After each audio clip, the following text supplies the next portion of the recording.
Hi, Brett Hetherington from Hetherington Associates. Well, it's probably been about a day and a half now since we've actually had the 2014 federal budget here in Australia. I thought I might spend the time to actually go through and highlight some of the points from the budget, specifically from a taxation point of view. Well, I think probably the most significant thing that's actually come out of the budget is for those taxpayers who have a taxable income of more than $180,000, they're actually required to pay a 2% levy based on their taxable income, and I would assume would be collected in that through their tax return starting for the 2015 year. The government's aware that people might take advantage of salary packaging to reduce their taxable income less than $180,000. So I suppose the other thing that was significant out of the budget was the fact that the government has actually raised the fringe benefits tax from 47% up to 49%. So what they might lose out from collecting on the levy, they'll be able to go back from a fringe benefits tax point of view.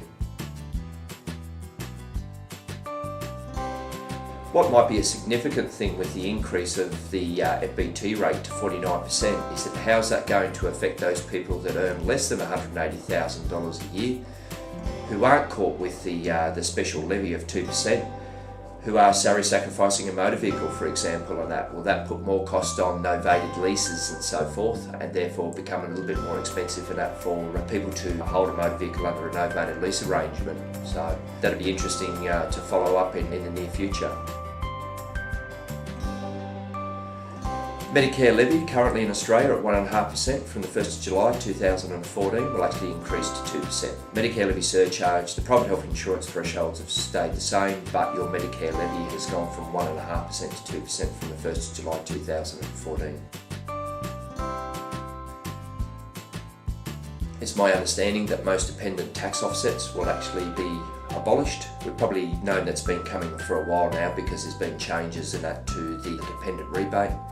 Our understanding at this stage though is rebates such as the zone rebate, the overseas forces rebate, they'll remain unchanged. Unfortunately, for those people over the age of 55 still working who would have enjoyed a $500 refund with a mature age tax offset, it's our understanding from the budget papers that that's actually been abolished.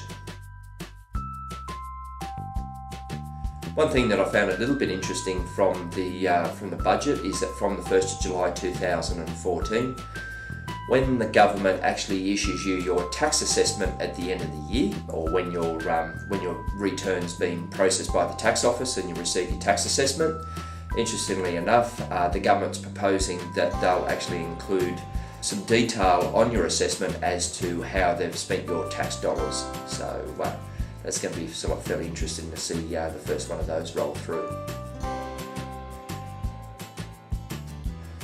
Whilst it probably won't affect really a significant majority of our client base, at least anyway, but our understanding that there's been changes to the research and development tax offsets. Once we actually get to know more about that, we'll actually notify those clients that are actually affected. For those people that we announced in a newsletter earlier in the year, those small business taxpayers with a turnover of less than $2 million a year, we were advised that of the 1st of January 2014, the $6,500 immediate deduction for plant and equipment and the $5,000 upfront tax deduction for the purchase of a motor vehicle would be abolished. The budget papers have actually made us aware of the fact that legislation was overturned by the Senate in the end of March, and it's probably safe to say at the moment that the legislation for the $6,500 immediate deduction for plant and equipment and the $5,000 upfront for the purchase of a motor vehicle for those small business entity taxpayers, so remember those ones that will report on a cash basis with a turnover of less than $2 million a year, the legislation's still in place. That's probably something that we need to be aware of, and that from a tax planning point of view before the 30th of June. Probably getting a little bit away from tax, but just some other key features that actually came out of the budget that would probably affect a large majority of our clients, at least anyway, is the fact that it would appear that the thresholds for the family tax benefit A have been frozen. It would appear to be eligible for family tax benefit Part B. The combined income thresholds and that were $150,000 for a family. We understand that this will actually be reduced to $100,000. The retirement age has been increased to 70, but that won't come into in force until 2035.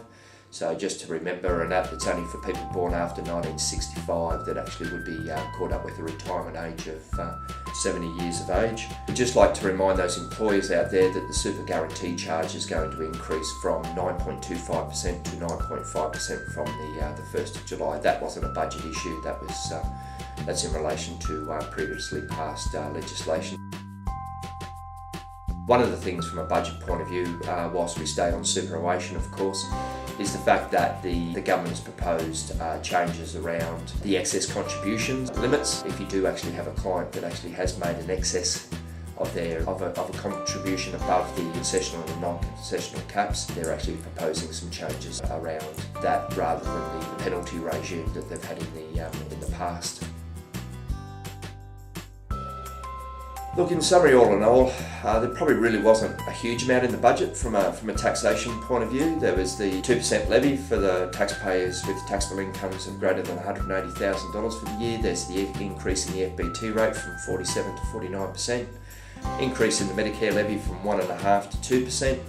They're probably the key things that we saw coming out of the budget from a taxation point of view. But I want to make one point in this video quite clear and quite evident is the issue around the current government having the ability to pass legislation through the Senate. There's already been talk around the fact that the minority parties won't agree to the current budget, and we're fully aware of the fact that the opposition and that don't like the budget. All in all, whether these changes actually go through is going to be fairly significant, because changes that have been proposed by the current government that they wanted to introduce from a taxation point of view on the 1st of January have been successfully defeated in the Senate. So I think the real issues about the current budget is the fact that, will these changes be passed through the Senate, and I suppose ultimately only time's going to tell. Look, we'll just keep you up to date in the near future and let you know of any significant issues and that as they come along. So I hope you have a great day. Thank you very much for your time.